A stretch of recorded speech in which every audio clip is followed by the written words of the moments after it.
Good morning, good morning, good morning. The sun is shining, the birds are chirping, and you are breathing. Today is Tuesday, March the 5th, 2024, and I would like to welcome you all to This Is Just a Thought with Stephen Carnegie. Hope everyone is enjoying their Tuesday or will enjoy their Tuesday. Man, here we are beginning of March, made it through February. Wow. Before I go any further, hit that like and subscribe button along with that bell icon, as always, so you get notified when I drop these podcasts. Keep you in the loop. Hey, there's going to be a lot of interesting topics and discussions and some opinions. Some you may agree with, some you may not agree with. No hard um, line degrading, I guess. Just my opinion, just a thought. There's nothing to get upset about. Get your panties in a bunch. Like I always say, we are all adults. Surely, we could have a nice, calm discussion or debate, whether you agree or disagree. Hey, this is called life. This is adulthood. So, get in that comment section also. Let me know what you think about some of these topics I'm talking about. Whether yay or nay, I won't bite. I won't bite. Not physically, anyway. Man, maybe not verbally either. Like I said, hey, we're all adults. We can all sit down and have a nice, calm discussion or debate. No need to get upset. So hit that like and subscribe button along with that bell icon. And of course, get in that comment section. Let me know what you think, whether yay or no. No skin off my back, folks. No skin off my backs. And let's move along here. Today's word of the day, fester, which means to become worse as time passes. Fester. Wow. Temps here in North Carolina today is expected to be in the 70s. Sun isn't really shining. It may come out later on this evening, right before the sun sets. We've been getting some rain the past couple of days, on and off again, showers. But those temps, like I said, they're going to expect it to be in the 70s and the 60s throughout the rest of the week. Spring is here. And of course, if you know anything about the South, when that spring comes in, along comes that rain because it is expected to rain the rest of the week and even into the weekend. But not so fast. Hey, we all know the weather patterns here in North Carolina by now. It may be 60 or 70 today and the rest of the week, but by next week, some way, somehow, if we follow suit with how North Carolina temperature is, we may be back in the 40s and 30s. Hey, this is the South. This is the South. You just never knew what is going to happen. But I'll take it. I will enjoy it because up north, they're getting another bout of that cold weather along with that snow. New York, they had said New York had it's been a while since they've experienced snow like this, and you could tell, especially in upstate New York, man, the snow is covered to the roof of some places, and that's after them plowing the roads, trying to make the roads passable, and they're getting another round sometime today or either tonight. Wow. And if that's not enough, California, wow, wowie. They are getting hammered. They have gotten so much rain. They're saying that this has made up for the drought that they've had of rain. Not a drought, but of course they've had droughts also. But just the drought of that not there not being any rain, they made that up. They got a surplus in 1 month alone, February. And then you can go back to January. Wow. Certainly is some strange weather patterns we are experiencing here in the United States this winter. Many, of course, are saying global warming. Maybe not. Who knows? Who knows? Time will tell. Time will tell. But yeah, I take this nice, pleasant, warm temps. And maybe the spring is coming early. Maybe we're done with the winter. Wouldn't be a first. I feel safe in saying it won't be a last either. This is North Carolina. This is the South. We know how this rolls. At least I know. I've been here long enough, all my life, and hey, we have had some unseasonably mild winters. then extremely hot summers. So with this mild winter and early spring, are we going to have enough rough summer temps? Three digits feels like. I ain't looking forward to that. I ain't looking forward to that.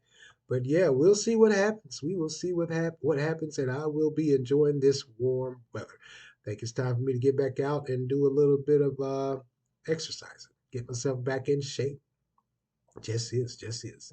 All right, let's move along here, man. Hey, in some NFL news, man, surprisingly, really not surprisingly, if you think about it, looks like the Denver Broncos are expected or will release Super Bowl champion quarterback Russell Wilson today.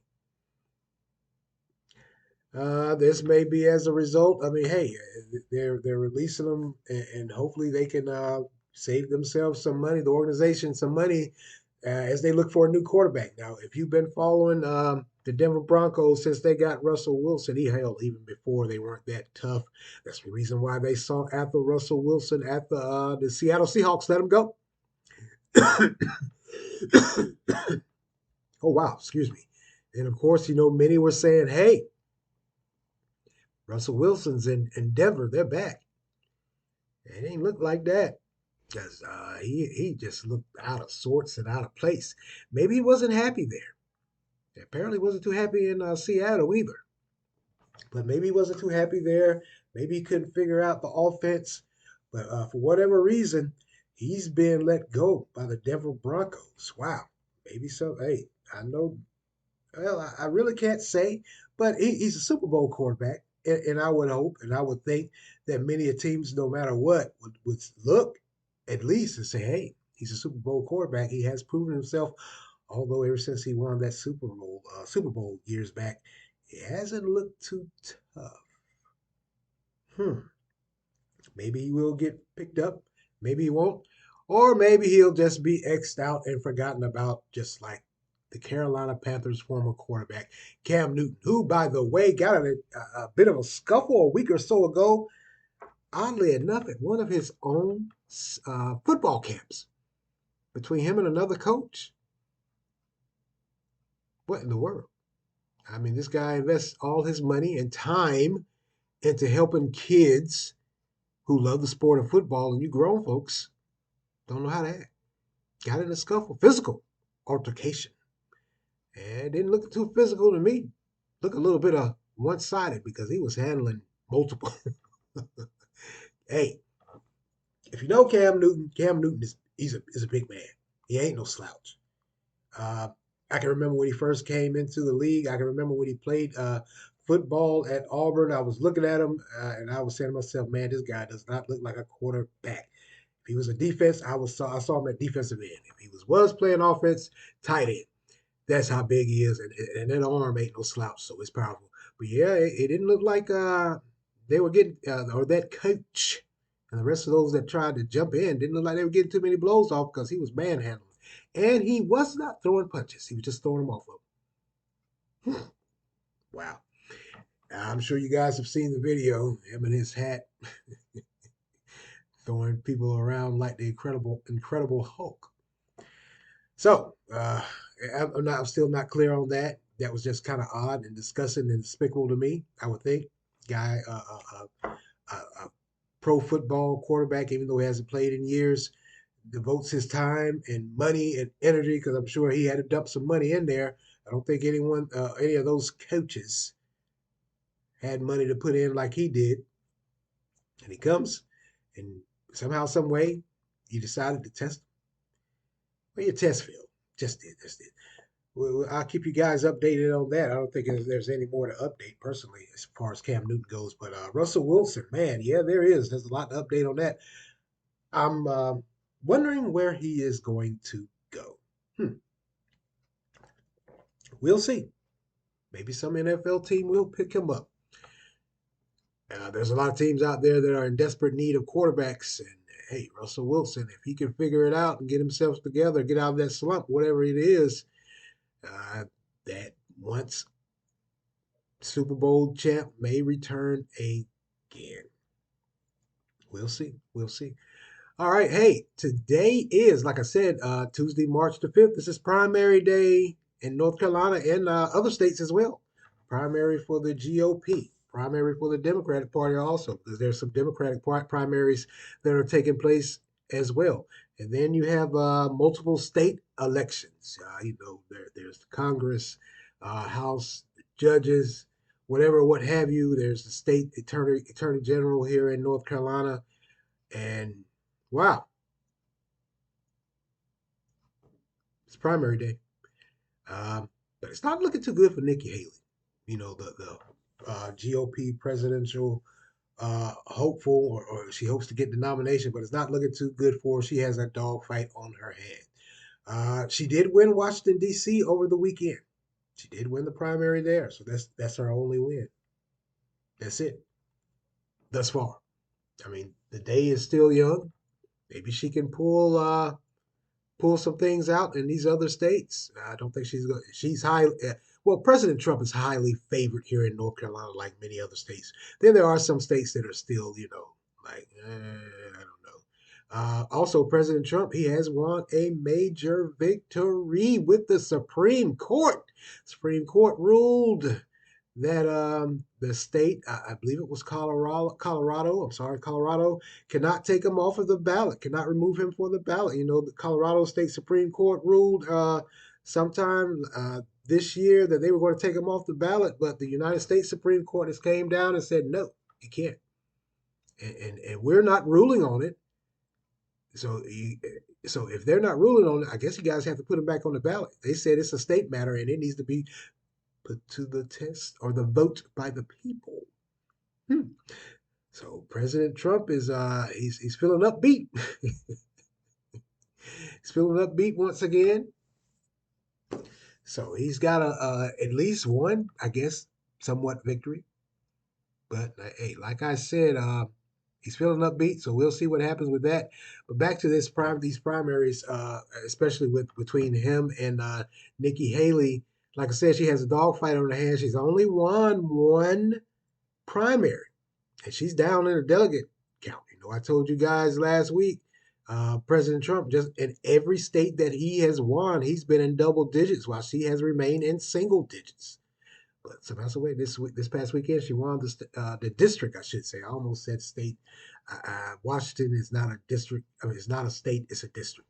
I'm not talking about Washington State. I'm talking about Washington D.C., the nation's capital.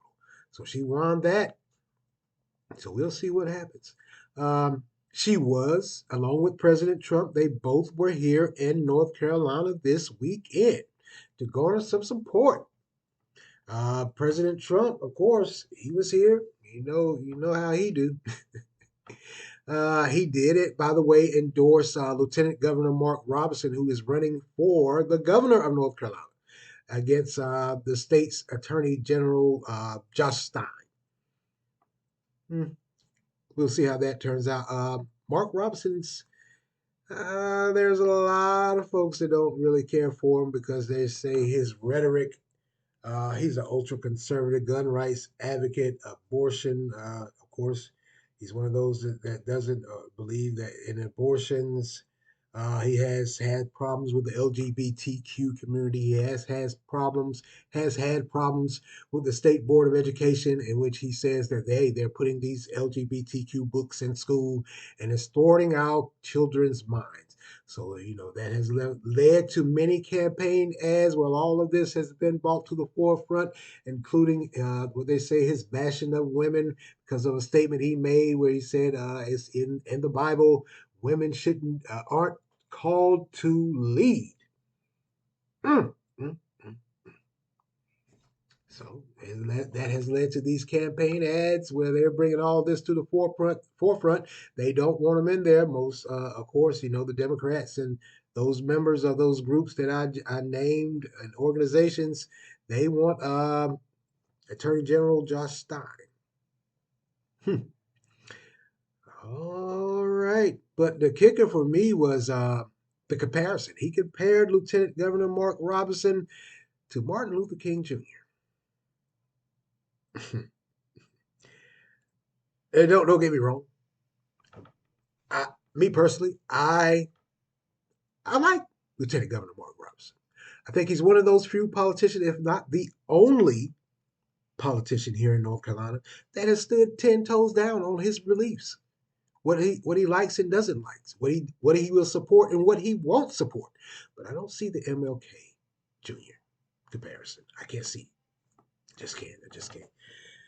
Well, maybe that's just President Trump throwing some things out there because he got a little bit of flack last weekend when he said that the majority of the black conservatives and some black liberals they can feel how he's being treated by the judicial system because blacks as well, or African Americans as well, or black Americans, however you want to word it, they have gone through the same woes and troubles as himself with the justice system.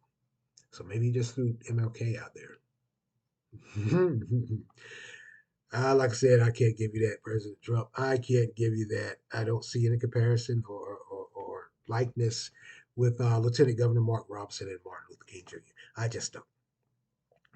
But like I said, I like I said, he's the only one or one of a few here in North Carolina that stands 10 toes down on what he believes. And he stands by it. He won't sway from it. He won't back up. He won't reword it. He'll say it to you again. Then hit you with that blank stare like, okay, anything else? Oh, man. So, hey, we'll see what happens here in North Carolina. And by the way, I really haven't talked about this. As I said, Lieutenant Governor Mark Robinson is running for governor against Attorney General Josh Stein, who's not running for re-election for the state's Attorney General. There's a list of people that are running for the state Attorney General here in North Carolina. But the one name that stands out to me as a resident of the city of Durham is our own Attorney General is now running for the state Attorney General. And if you know anything about the city of Durham and this Attorney General, she was at the forefront of police reform, of course, at the forefront, one of the ones that were at the forefront of defunding the police. And she did some bail reconstruction. That's a popular thing across this country where you lower the bail, or if those offenders that are for low level crimes or whatever, they don't have bail or bond or whatever, they're just released.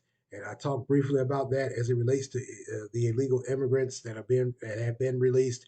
And then, of course, you don't know where they're at until they pop up with another crime. Same thing happens with regular citizens here in the United States that are released on these bonds they're really real criminals, the majority of them. Not being a hard, facetious jerk. I know that sounds odd coming from me as a black man, but I got to be honest with you. That bail reform and that defunding of the police, like I've always said, I just can't see it being beneficial to black Americans. Just like we always say, not every black American commits crime. Not every black American wants to see those that commit these crimes out amongst us to commit more crimes and terrorize our own neighborhoods. So she's running for state attorney general. Mm.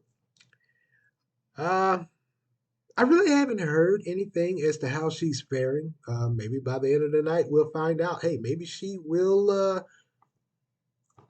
get it. Maybe she'll become the state's new attorney general. I just don't think she's a good fit. I just don't.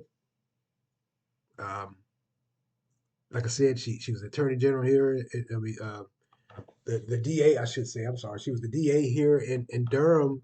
Like I said, she was at the forefront of that defunding, the bail reform, the leniency with paroles. I just don't see how she's gonna. Well, she's not going to deter crime. No, no. Well, no prosecutor really deters crime unless they're just a hard, you know what.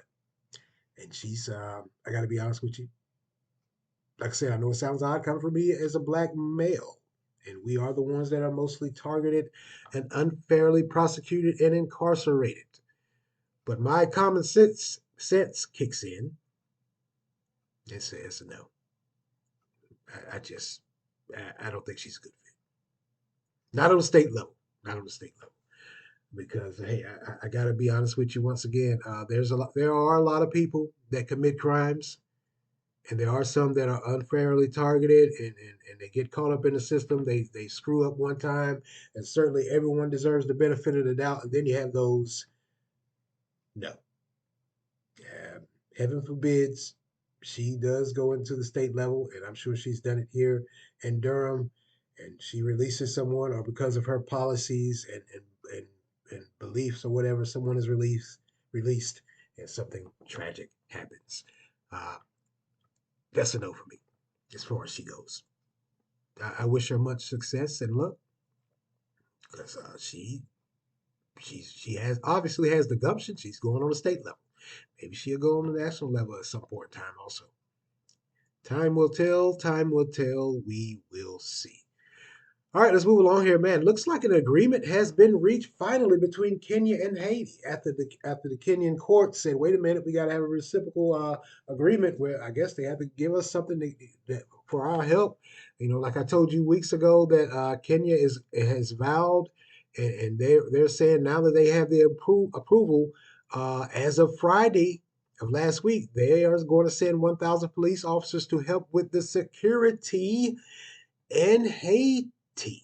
As it relates, they're going to help with the security and train the Haitian officers. After last year, nearly 5,000 people were killed as a result of that Haitian gang violence. We all know about the Haitian gang violence. And it don't look like it's getting any calmer because as of Sunday, also, some Haitian gangs, they overtook two jails, two prisons in Haiti, one in the capital and another one not too far off. So they stormed the jails, and what they're saying, or what they strongly believe, they haven't gotten an accurate count as of yet, but what they're saying is nearly 4,000 prisoners are thought to have escaped with the help of those Haitian gangs. Yeah, they need some help. They need some help bad. They stormed two prisons and 4,000, nearly 4,000 prisoners get out. Yeah, Haitian officials really need some help with this gang problem in that country. Now, this help that is coming from Kenya, like I said, they've said they're going to send 1,000 officers there to help train and also help with this gang problem here in Haiti. And also, the U.S. and Canada has vowed nearly hundreds of millions of dollars they're going to send over there. Bahamas says they're going to send 150 people. Other countries like Jamaica and Antigua, they're going to do the same. So, is that really enough? It's a strong start. So, what is Haiti going to do? I think Haiti has done just about all they can do, and they set the call out a couple of years ago, and finally it's being answered. But what are they going to do? What are the citizens going to do? What are those elected officials going to do? That country is in such turmoil. The government, I don't know what the world government is. You know, I told you also some time ago, a week or so ago, about the former president that was assassinated with that long gun in the presidential palace, head to toe, and his wife was injured also, but now she's been charged with murder also. Conspiracy. That Haitian government, get goobity goop. It is just disastrous. Can't even say it's an embarrassment. It's just disastrous. There's no law and order in that country. The poorest country in the Western Hemisphere, by the way. Is that to be expected because they're the poorest country? Maybe. Some may say yeah. Some may say no. So what is the Haitian government and the Haitian people are they going to do once this aid is gone? Once these once Kenya pulls all its police officers out, because they're sending police officers, they aren't sending military personnel. They're sending police officers that help train and of course do some law enforcement.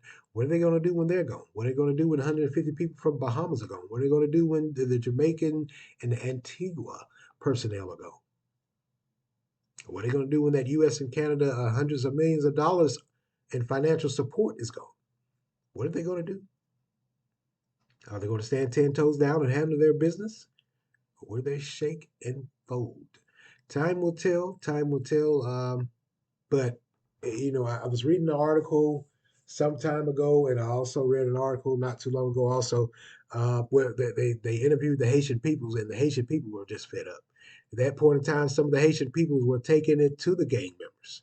They had the gang members have cornered it and had complete control of a certain part of town where they had it blocked off or barricaded with barrels that were on fire or whatever. And the Haitian citizens said enough was enough, and they took that side of town or that town or towns back. That needs to continue. Like I said, I'm not a proponent of violence, but is that violence or self defense or standing up for yourself? That's not violence to me. If you have some people that are coming in and they're bullying and just degrading the community, the people. They're robbing them, they're beating them, they're raping, and kids can't, they can't even go to school without fear of being kidnapped. If that's going on, I don't think that's violence for the citizens to say enough is enough, and they take them to task. It's not violence. You have those around the world, around the globe, that kumbaya. But there's a moment to kumbaya, and then there's a moment to stand up and defend yourself. I think the Haitian people are at that point. Yeah, they need a little help, but I have a sneaky suspicion. I'm not one of those that dabbles heavily in international affairs, but I think those Haitian people are going to, they're going to stand up. They're going to say, "Hey, enough is enough," and they're going to take their country back. They need to. Haiti is the poorest country in the Western Hemisphere, but it does have some natural resources. It does have some wants and needs from other countries that they can help and rebuild themselves. But they got to get some structure and discipline in there, some law and order. And it starts with that government. That damn government. That damn government. Because during this investigation of this assassination of the Haitian president, it has been found and it has been discovered some of those members that were in his party, that were in his cabinet, they've been arrested also for that murder. They've been arrested and charged with murder. They've been arrested and charged with conspiracy, conspiring to commit murder. So they may not have pulled the trigger, they may not have participated in the actual act, but they knew what was going on and they may have just set things in motion to have that man killed, assassinated. I'm still not too clear about that. His wife. I don't know what the world that is. I wish I had a definitive answer for you, but I don't. I just don't. I just don't. So we'll see what happens with Haiti. Wow. Just wow. Certainly is a lot going on in the world. A lot going on in the world with how people interact and treat each other. Um, Someone has to be in control. And I guess it's in Haiti. It appears to be the Haitian gangs. Now, an interesting thing came out also about the Haitian gangs because somehow, some way, someone got an interview with one of the gang leaders, or maybe another gang leader also, and they asked them why they were doing this. They said, "Hey, look, we're poor. We have nothing. The government is so corrupt and crooked. They're stealing from us, charging us out because these high prices or whatever to live." To just to work. There's no jobs here to eat, for shelter. So we're doing our part to survive. So that's the Haitian gang members' side. They're trying to survive. The government is so corrupt. They aren't getting any help. They aren't given their fair share. So they resort to violence. Usually, what happens? Hey, I'm not supporting the Haitian gangs by any stretch of the imagination. But just like I said, in order for Haiti to turn itself around, they're going to have to do something about that government. They're going to have to shore some things up. Get some folks in there that are really and truthfully doing what they're supposed to do and not lining their pockets. Because there was the argument also with the assassinated Haitian president. He said, "Time is up. Time is up. You guys have gotten fat enough, rich enough off of the backs of Haitian citizens that are just trying to live and survive. And I'm going to change some things around, put a halt to all of this foolishness, this corruption." Fortunately, he didn't get a chance to do that. Like I said, those members inside his own party, those members inside his own cabinet, somehow, some way, they stumbled upon or went to a Colombian mercenary group, hitmen, and sent them down to Haiti to kill him. Hmm. Wow. Wow, wow, wow, wow. Like I said, I'll keep you guys updated on Haiti. It is a continuous story. Always some new development. Like that, what I told you today about those Haitian gangs overrunning and storming those two prisons and allowing nearly 4,000 prisoners to escape. Undoubtedly, they joined the game. Maybe they're making their gang army stronger. Yeah, they are. They are. Maybe they're doing that when these Kenyan soldiers and those, I'm sorry, Kenyan police officers and those from the Bahamas, Jamaica, and Antigua, and some more countries get there, they'll have some help. Wow. Praying for Haiti. Pray for everyone down there. All parties involved. All parties involved. All right. Let's go get it. Wow. Continuing on with local news here, Durham, North Carolina, to be specific.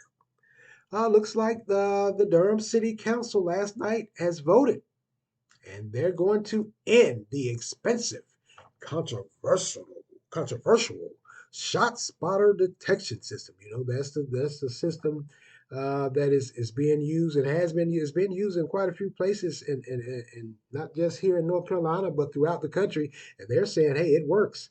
Now, the shot spotter system, it can detect when gunshots are fired, and it pinpoints in and horns in on where it is happening, and it allows or allots a faster police response. Last night, by a vote of 4-2, the Durham City Council said, no way, no how, it's too expensive. We can allocate those fundings elsewhere. They had two holdouts. That was the newly elected mayor, Leo Williams, and the mayor pro tem. They voted against it. They said, hey, keep it. But the majority on the city council, the majority rules, they said it has to go. It's too expensive. It's not cost effective. And it also may be discriminatory. Here we go with that discrimination again. Uh, my question or my thought on the part or the side of discrimination, if the shots are happening in these marginalized African American or Black American communities, how is that discrimination? I know what you're going to say. You're saying to yourself, well, the police, they do have a history and a record of just riding around and picking up random black folks. Hmm. Some parts of the country.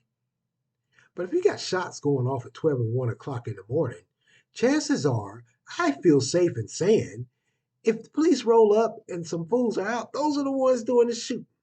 Or they're up to something. Chances are.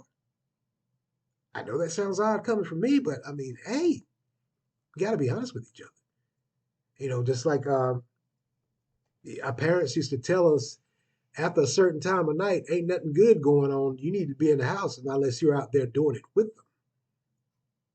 them. Hmm. So the Durham City Council has spoken. They're saying it's too expensive. That money that they have can be put somewhere to help better serve the marginalized community, those that have been discriminated against, those that have been stereotyped, and those that are being tossed in jail unwarranted because of the color of their skin. They could put some of that funding to programs to help the youth, after school programs, community activities. Yeah, you can. And it does give you the warm and fuzzies inside.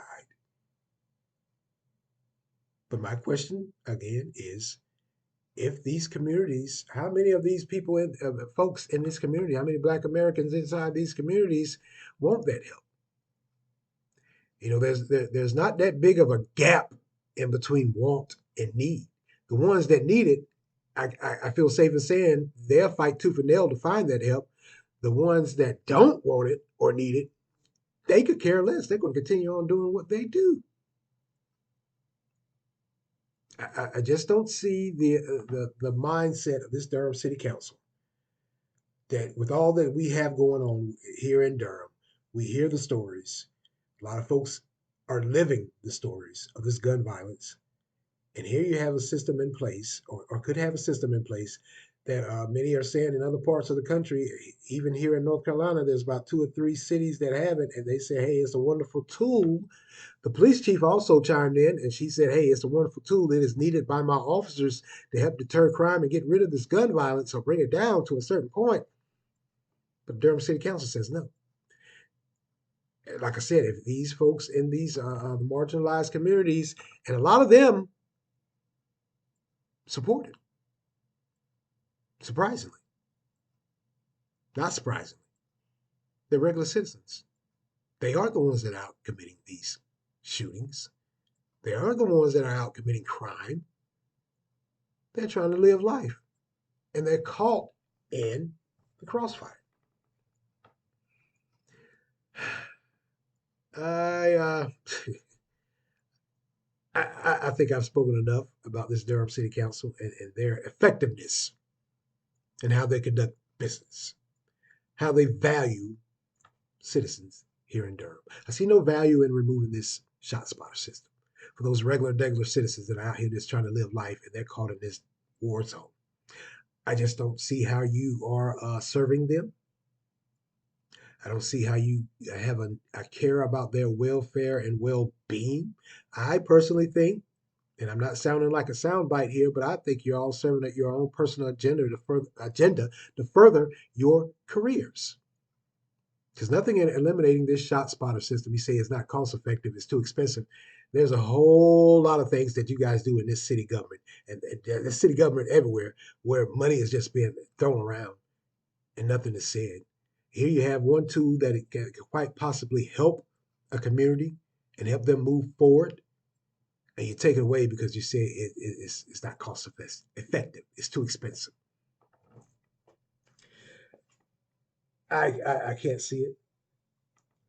Now, I very now that I sit here and think about it, since they're so concerned about the cost effectiveness and the funding of these of this shot spotter system and how it's not helping, how it costs too much, it's depleting funds. Perhaps the city council and the county commissioner also. I don't know too much about the city council, whether it is Durham City Schools and the county commissioners. If you guys are trying to look into the cost effectiveness of some of the programs and where the money is and where the money is going and how it's being spent, perhaps you guys need to hold a special session to explain the debacle with this Durham City or Durham County School Board and how I really didn't talk about it too much, but sometime last month, kiddies couldn't go to school because they didn't have bus drivers. Bus drivers went on strike. Kids couldn't go to school because the teachers went on strike. Kids couldn't go to school because the bus mechanics went on strike over a pay dispute. Apparently, there was a system that was put in place for pay that was supposed to pay those that had been with the school system a while or who came from a previous school system. Long short, if they had a number of years, they were supposed to get a pay raise, but somehow, some way, without any oversight, everyone got a pay raise. They got bonuses. And they have been getting this pay raise and bonuses since September of last year until January of this year. I would say that's the reason you guys need to look at something to see the cost effectiveness. Because now that school board is saying, and they said this briefly and then they kind of hushed it up, they're expected, or they flat out said they have a financial shortfall, but they do have a rainy day fund. So, uh, Durham County Public School Board, you guys didn't have any oversight into how this money was distributed. You didn't say or think at any point in time, let's look at and see how this thing is going. You just kept giving the bonuses and the pay raises out to people that, they were promised a raise because a lot of the bus drivers, the teachers, and the cafeteria staff and the bus mechanics said, hey, we were promised a raise and we got the check and there was extra money. We thought that was a raise. I won't get into that. I won't get into that. And now you guys are going to have to go back because you are going to go back. If you're flat out said you have a financial shortfall, but you haven't used the rainy day fund, you're going to ask the Durham citizens through the Durham County Board of Commissioners to raise some taxes. Durham City Council, if you're worried about the cost effectiveness of tools that are supposed to better the lives of your citizens, shouldn't you be chiming in on this, or are you waiting for the Durham County School Board? I'm just asking. It's just a thought. You're so worried about funding and cost effectiveness, so much so that you take a tool that has been proven time and time again. You can't say that it didn't help with the gun violence or deterring the gun violence or finding those that are responsible for the gun violence. The only thing you could come up with is it was expensive. So where are you going to put that money? You couldn't shell out enough, a little something for this right here? You don't have a rainy day fund? Have all your funds been depleted also or near depletion? Hmm. Makes you wonder. Makes you question some things. Just does. Just does. At least for me. That's just me. I could be wrong. I have been known to be out on that proverbial limb all by my lonesome. I have been called a irrational, heartless bastard. But common sense dictates to me. I think you guys got your priorities screwed up. I may sound harsh and heartless, but I honestly don't believe you guys give a damn about the citizens of Durham in these marginalized communities. You can't. I understand your fight and your plight for the homeless, and I understand your fight and your plight for getting better affordable housing.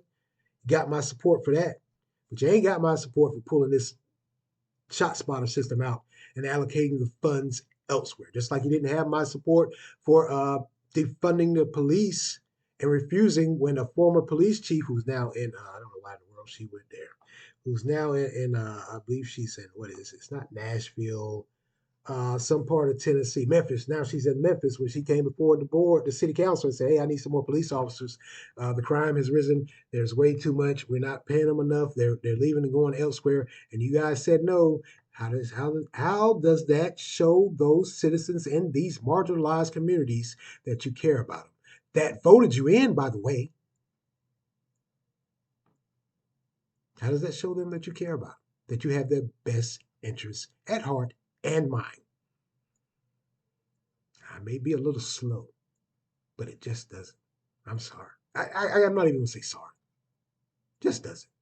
Flat out, it is what it is. It's going to be what it's going to be. Keep you guys updated on this, or I probably won't. Probably won't. This probably be it as it relates to the Durham City Council. It probably will. It is. It is. Like I said, I don't mean to sound mean, cruel, or sound like a political blowhard because I'm none of that. But me as a regular citizen, as a man with common sense, nothing in removing that shot spotter system, nothing in defunding the police says you really and truthfully care about the citizens and these marginalized communities here in Durham. What it does say to me is you got your own agenda, you got your own purpose, and you're going to go through with it. You have gone through with it. Just like I told you guys before, when they ended the shot spotter system and they said we'll come back in a month or so and look at it and we're going to review the cost effectiveness. I told you then their minds were made up. That was just a formality to put in the council meeting minutes. Just was. Just was. All right, y'all. I'm going to get out of here. I'm going to go and skedaddle. Hey, get out there and vote. Get out there and vote today, folks. This is a very important election, 2024. Like I've said numerous times, it's going to be a very interesting election, and it does affect our future. Perhaps, probably more now than it has ever been in history. Um, for me, after sitting back and thinking about it, it's not just a Democrat versus Republican. It's how we as a country, how we as American citizens are going to allow our lives to be ran and dictated by politics. It just is. And if you're saying to yourself, well, that makes perfect sense. Those we elect, They make decisions that they say are for our benefit and well-being and health and whatever, what have you. Then when they get in there, they do foolishness. Case in point, Durham City Council. That was foolish. That's foolish. Just is. Just is. Um, on the national level, with President Trump and President Joe Biden, I can't. It's just amazing how these two are going back and forth, how they're throwing shade at each other. But just like before, when I said when they were running the previous times, and just like with many politicians, you see them taking pop shots at each other. You see these smear campaigns going on. But I still haven't heard, and maybe they will debate at some point in time, but I still haven't heard a clear, concrete plan to help us out of our financial woes and troubles here in this country. I really haven't. I hear a lot of political blowhard or puffing, a lot of political puffing, but I don't hear any clear, concrete plan as to what they plan to do. Just don't. Just don't. All right, I'm going to get out of here and I'm going to skedaddle. I want to thank you all for lending me your ears this morning. Continue to like, support, share, get in that comment section, hit that bell icon so you get notified when I drop these podcasts. Get in that comment section. Let me know what you think about. Maybe I am wrong about the Durham City Council. Hey, maybe I am. Maybe this is a way for them to really and truthfully look out for the citizens here in Durham. What do I know? What do I know? Just a thought. Get in the comment section. Let me know what you think about Haiti. Will they end this gang violence and turn that country around? Is it time for the American citizens, the Haitian citizens, I'm sorry, to stand up and say, hey, enough is enough. We're taking our homeland back. And also get in the comment section. Let me know what you think about this primary, this election cycle that's coming up. It's very important. Very important. Just is. Just is. Like I said, I'm going to get out of here. I'm going to skedaddle. And as always, thank you for listening to This Is Just a Thought with Stephen Carnegie. Amen.